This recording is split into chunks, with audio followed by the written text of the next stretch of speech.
ये कहानी है दैत्य दंभिकासुर और महान राजा विक्रमादित्य की। दंभिकासुर एक ऐसा दैत्य था जो जवान और सुंदर औरतों को अपनी गुफा में उठा ले जाता, उनके साथ खेलता। जब उसका उनसे मन भर जाता तो वो उनकी जीवन लीला समाप्त कर देता। वो जिस भी राज्य में जाता त्राही त्राही मचा देता। कोई भी राजा या अन्य शूरवीर योद्धा उसका कुछ नहीं बिगाड़ पाते, क्योंकि दैत्य दंभिकासुर को देवताओं से वरदान प्राप्त था कि उसे बल से नहीं बल्कि बुद्धि से मारा जा सकता है। जो कोई भी उसे बल से मारने का प्रयास करेगा वो पत्थर का हो जाएगा। दंभिकासुर की मौत का रहस्य छुपा था उसकी 7 गुत्थियों में, यानी उसके 7 सवालों में। पर उसके साथ युद्ध करने वाले किसी भी राजा या शूरवीर को यह रहस्य मालूम नहीं था। इसलिए जब भी कोई उसके पाप कृत्य से दुखी हो उसके पास जाकर उस पर हमला करता तो देवताओं के वरदान स्वरूप वो पत्थर का हो जाता। हर तरफ दंभिकासुर का कहर मचा हुआ था। पत्थर का हो जाने के भय से कोई भी उसे रोकने का प्रयास नहीं करता। पर कहते हैं ना, जब पाप का घड़ा भर जाता है तो उसके भी फूटने का समय आ ही जाता है। हर जगह अपनी मनमानी कर एक दिन दैत्य दंभिकासुर ने उज्जैन नगरी की तरफ रुख किया। उज्जैन नगरी के ऊपर उस समय महान राजा विक्रमादित्य का शासन था। महाराज विक्रमादित्य न केवल बलशाली थे बल्कि वे बहुत बुद्धिमान भी थे।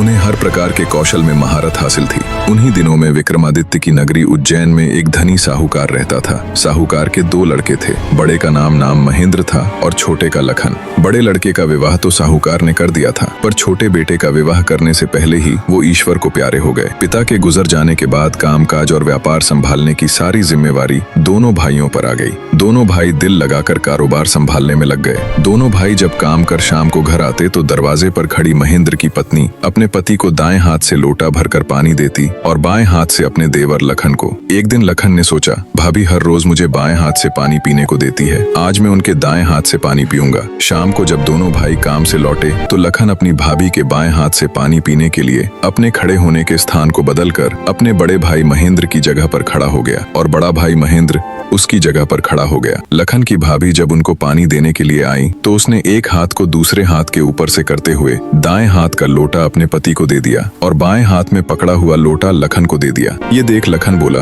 भाभी, आज मैंने भैया के स्थान पर खड़ा होकर सीधे हाथ से दिया हुआ पानी पीना चाहा, परंतु आपने अपने हाथों को बदलते हुए मुझे बाएं हाथ से ही पानी दिया।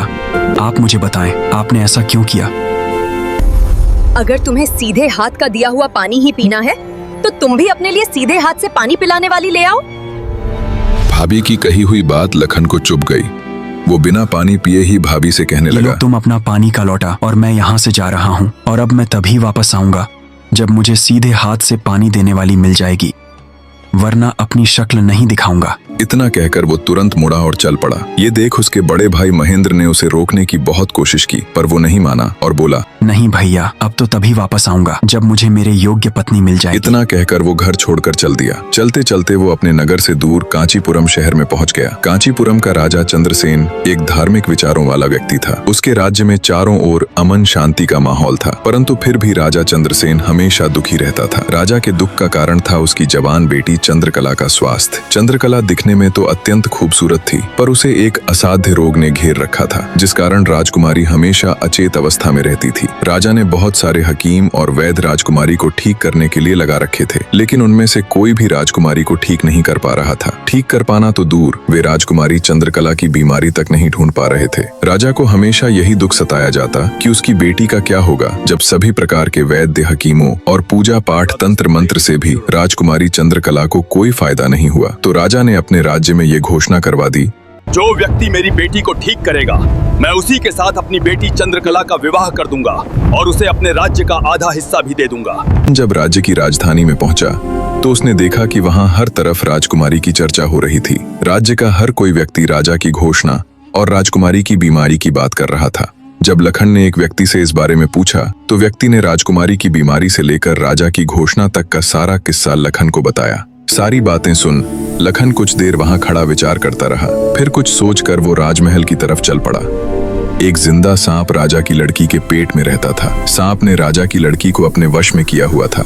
जब रात होती तो वो कुछ देर के लिए राजकुमारी के मुख से बाहर निकलकर जंगल की तरफ चला जाता और सुबह होने से पहले ही वो फिर से उसके अंदर चला जाता। राजकुमारी इस बात से बिल्कुल अनजान थी कि उसके अंदर एक सांप ने डेरा डाला हुआ है। अनजाने में वो पूरी तरह से उस नाग के वश में थी। राजमहल में किसी को भी इस बात की भनक तक नहीं थी कि राजकुमारी के अंदर एक 7 फुट का सांप रहता है। सभी यही समझते कि पता नहीं राजकुमारी को क्या बीमारी लग गई जिसके कारण वो हमेशा अचेत रहती है। बड़े से बड़े वैद्य और हकीम भी इस बात का पता नहीं लगा पाए। लखन जब राजमहल के अंदर गया तो उसने देखा कि वहां पर बहुत सारे वैद्य और हकीम राजकुमारी को ठीक करने के लिए लगे हुए हैं। एक कोने में खड़े होकर चुपचाप लखन ये सारा माजरा देखने लगा। जब शाम का समय हुआ तो सभी हकीम और वैद्य धीरे धीरे करके वहां से चले गए। तब लखन राजा के मंत्री के पास गया और बोला, मंत्री महोदय, सभी अपना प्रयास कर चुके हैं, अब एक मौका मुझे भी दिया जाए। लखन की बात सुन मंत्री उसे अपने साथ ले राजा के पास जाता है और लखन का प्रस्ताव राजा के सामने रखता है। बेचारा हर तरफ से निराश हो चुका। राजा एक बार अनबने ढंग से लखन की तरफ देखता है, फिर दुखी मन से कहता है, बताओ तुम मेरी बेटी का इलाज किस प्रकार करोगे? महाराज, मुझे एक रात अपनी बेटी के साथ ठहरने की इजाजत दीजिए, तभी मैं किसी नतीजे पर पहुंच सकूंगा। एक बात और महाराज, मैं बिल्कुल एकांत में राजकुमारी के साथ रहना चाहता हूँ, तभी मैं अच्छे से ध्यान लगाकर राजकुमारी जी की बीमारी का पता लगा पाऊंगा।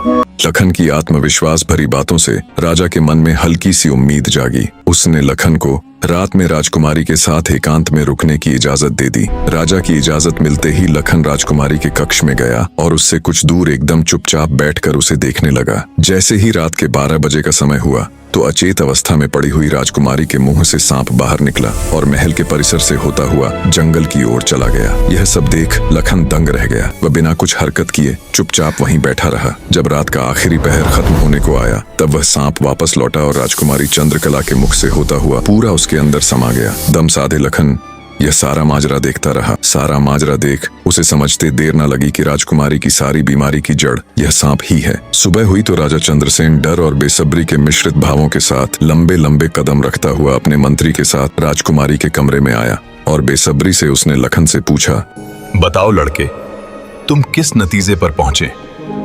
क्या मेरी बेटी ठीक हो जाएगी? महाराज, मुझे राजकुमारी की बीमारी का पता चल गया है और ईश्वर ने चाहा तो वो जरूर ठीक हो जाएगी। आप मुझे एक रात का समय और दीजिए और मेरे लिए एक तलवार, एक मिट्टी से भरी हुई बड़ी सी बाल्टी का इंतजाम कर दीजिए। लखन की बात सुन राजा को बहुत सुकून मिला। उसने मंत्री को लखन के द्वारा मांगा गया सारा सामान उसे देने का निर्देश दिया। अब सभी को इंतजार था तो बस रात का राजकुमारी को सांप के चंगुल से मुक्त कराने के लिए लखन रात्रि के आने का बेसब्री से इंतजार कर रहा था। पूरी तैयारी के साथ हाथ में धारदार तलवार लिए लखन राजकुमारी की ओर निगाहें गड़ाकर उससे कुछ दूरी पर बैठ गया। जैसे ही राजमहल के घड़े ने रात्रि के 12 बजे का घंटा बजाया, वैसे ही फूंप काटता हुआ सांप राजकुमारी के मुख से निकला